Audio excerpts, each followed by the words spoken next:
കായും കോയും കിട്ടിയാൽ മാത്രം സലാത്തില്ലെന്ന് ചില മുസ്ലിയാക്കന്മാർ ഇപ്പൊ അള്ളാന്റെ പണി ഏറ്റെടുത്ത് ഇൻസ്റ്റഗ്രാമിൽ ചില വെല്ലുവിളികളുമായി വന്നിട്ടുണ്ട്. അവന്റെ വെല്ലുവിളി എന്താന്ന് നമുക്കൊന്ന് കേൾക്കാം. കേരളത്തിലെ എല്ലാ വഹാബി മുജാഹിദുകളോടുമാണ് എൻ്റെ ഈ വെല്ലുവിളി. ഇന്ന് സുബഹി നിസ്കരിച്ച മുതൽ ഈ സമയം വരെ മുത്ത് റസൂൽ സല്ലല്ലാഹു അലൈഹി വസല്ലമ തങ്ങളുടെ പേരിൽ 100 സലാത്തെങ്കിലും ചൊല്ലിയ വഹാബി മുജാഹിദുകൾ ഉണ്ടെങ്കിൽ ഇതിൽ കമന്റ് ചെയ്യുക. അല്ല, ഞങ്ങൾ ചൊല്ലിയ സലാത്തിന്റെ കണക്ക് ബോധിപ്പിക്കാൻ നീയാരാ? പടച്ച റബ്ബോ?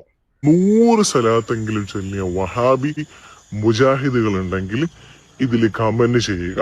താങ്കളുടെ കമന്റ് ബോക്സ് മുജാഹിദുകളുടെ നന്മകൾ രേഖപ്പെടുത്തി വെക്കുന്ന ഒരു കിതാബാക്കി മാറ്റേണ്ടുന്ന ദുരവസ്ഥ മുജാഹിദുകൾക്കില്ല. അതുകൊണ്ട് തന്നെ പ്രിയപ്പെട്ട മുസ്ലിയാരെ, താങ്കൾ അള്ളാന്റെ പണി അള്ളാഹ്ക്ക് കൊടുത്ത് സ്വന്തമായി പണിയെടുത്ത് ജീവിക്കാൻ വേണ്ടി ശ്രദ്ധിക്കുക. മുജാഹിദുകൾ അവർ സലാത്ത് ചെല്ലുന്ന ആളുകളാണ്, റസൂലുള്ളാഹിനെ പുകഴ്ത്തുന്ന ആളുകളാണ്, പുകഴ്ത്തി പാടുകയും പറയുകയും ചെയ്യുന്ന ആളുകളാണ്. അത് സമസ്തക്കാരെ പോലെ ഒരു പ്രത്യേക മാസവും ദിവസവും തിരഞ്ഞെടുത്ത് ആർട്ടിഫിഷ്യലായി ചെയ്യേണ്ടുന്ന ഗതികേട് മുജാഹിദുകൾക്കില്ല.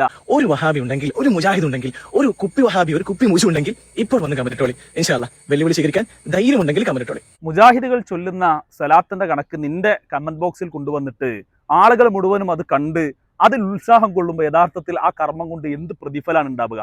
റിയാ എന്ന വിഷയം മുസ്ലിംകൾക്ക് അറിയായിരിക്കുമല്ലോ. ലോകമാന്യം ചെയ്യുന്ന കർമ്മം ബാക്കിയുള്ള ആളുകൾക്ക് മുമ്പിൽ എടുത്തു പറയുക. അത്തരം കർമ്മങ്ങൾ കൊണ്ട് ഇസ്ലാമിൽ എന്തു പ്രാധാന്യമാണുള്ളത്? ഇതുപോലും അറിയാതെ താങ്കളെല്ലാം എവിടുന്ന് മുസ്ലിയാരായി എന്ന് വളരെ താഴ്മയോടുകൂടി ചോദിക്കാൻ